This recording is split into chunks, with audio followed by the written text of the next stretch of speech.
Okay, so let's dig into fasting, right? Fasting is probably one of the highest diet trends that we're seeing nowadays.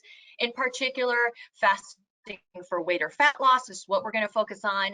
I know that a lot of people are interested in fasting for health, longevity, maybe some buzz terms you've heard like autophagy, etc. And we're going to focus this piece on fasting for weight and fat loss. And so to give it a working definition, fasting is defined as little to no eating for a specified time period. And it's sort of this, intermittent fasting is sort of used as this umbrella term for the various types of fasting. So at the very top, you'll see alternate day. Of course, we have an acronym for that, right? ADF, alternate day fasting. And that is when people consume typically,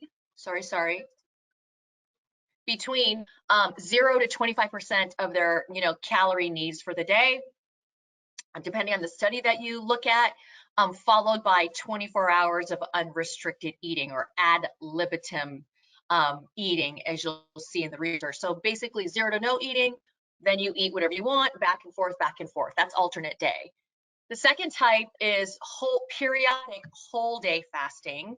And that's when you have at least one day, right? At least one day of whole day fasting interspersed.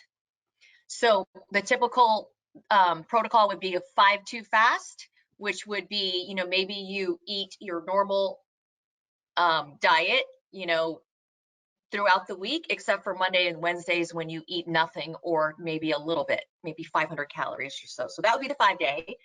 And then the final type of fasting is time-restricted eating. You're going to see this in the research as time-restricted feeding. They call it feeding when it's animal research, eating when it's human research. And that's daily practice of unrestricted eating. So eat whatever you want within a set time period, right? So the very common one you'll see is 16-8.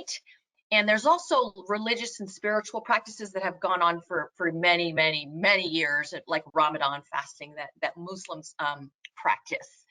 So those are the different types.